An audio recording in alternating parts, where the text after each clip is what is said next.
ir viršutinė frezavimo staklės iš tikrųjų tampa apatinė frezavimo staklėmis. Tai leidžia mums atlikti tikslesnį nustatymą, kurti sudėtingesnius profilius. Iš esmės verta įsigyti dar vieną frezavimo įrenginį. Darbas su frezavimo įrenginiu iš esmės gali mums sutaupyti ir šiek tiek pinigų.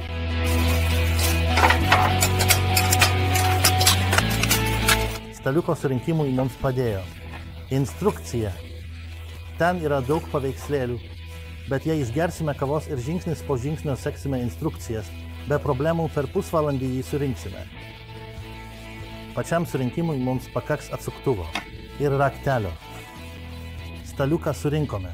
O dabar pažiūrėsime, kuo jis skiriasi nuo kitų staliukų viršutiniam frezavimo įrenginiui. Visų pirma, tai jo dydis, kai kiti staliukai dažniausiai turi pagrindo dydį 60 ant 40 cm. Čia pagrindas, kuris iš esmės yra aliuminio liejinys su kreipiančia grioveliu. Liniuotės yra 61 ant 36 cm ir gali būti iš kiekvienos pusės padidintas. Šoniniais papildomais metaliniais paviršiais, kurie yra 21 cm, taigi galiausiai pasiekėme apie 103, kas jau yra tikrai didelis paviršius. Net jei frezuosiu ilgą ruošinį, jis nenukris. Bus tvirtai ant stalo, o visas frezavimas, ypač profiliuotas metalas ar medžiagos kraštų apdirbimas, bus tikslus. Taigi, tai yra apie tikslumą, bet taip pat, žinoma, ir apie saugumą.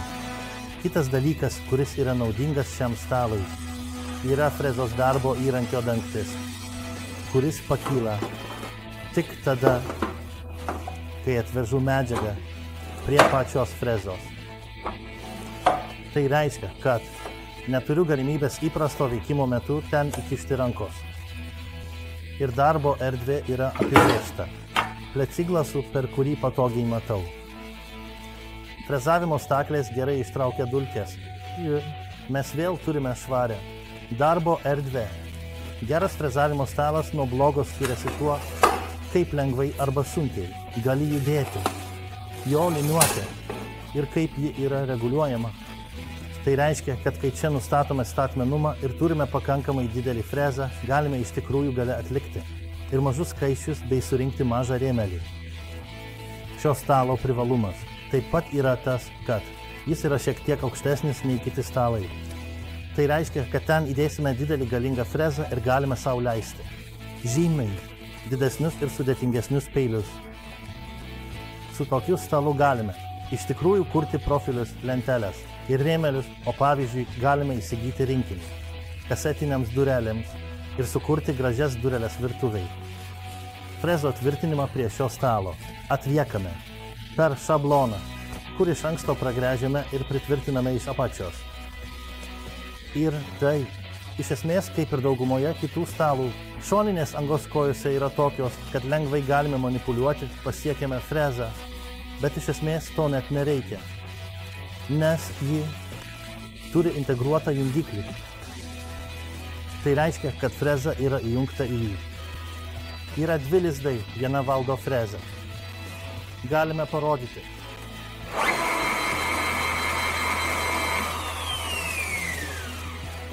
Jungiklis yra aprūpintas Euronorma su stop mygtuku, kuris žinoma.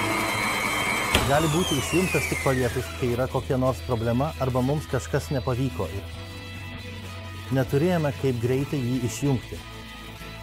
Pašalinus galinį liniuotę, freza tampa prieinama taip, kad galėtume pakeisti bet kokį peilį, įdėti didesnę įvorę ir naudoti didesnius peilius, o žinoma, darbo angą vėliau užsandarinti reduktoriais. Jei reikia dirbti su guoliu, tai reiškia su atraminė freza. Galime viską nuimti nuo stalo ir manipuliuoti medžiagą, pavyzdžiui, aplink sudėtingesnius išpjovimus ar posūkius. Visa frezos funkcija šiame staliuke keičiasi ir iš viršutinės frezos ji iš esmės tampa apatinę stacionarią frezą kaip didelėse mašinose. Tai leidžia mums atlikti tikslesnį nustatymą, kurti sudėtingesnius profilius, nes dirbant su viršutinė freza, atraminis paviršius dažniausiai yra tik pusė prispaudimo paviršiaus, o čia tai iš esmės keičiasi, medžiaga gali visiškai gulėti ant paviršiaus, tačiau tuo pačiu prarandame vieną frezą, kuri yra pritvirtinta. Jei darysime daug dalykų, iš esmės verta įsigyti dar vieną frezą, jei apdirbtume pergolos lauko stalo kraštus. Ir vieną frezą pasiliktume, kai darome tuos darbus. Ant stalo. Darbas su freza iš esmės gali mums sutaupyti ir šiek tiek pinigų. Sukurdami profiliuotą juostą, galime pasigaminti veidrodžio rėmą arba dekoratyvinės lubas. Dalykai, kurie yra arba nestandartiniai, arba gana brangus.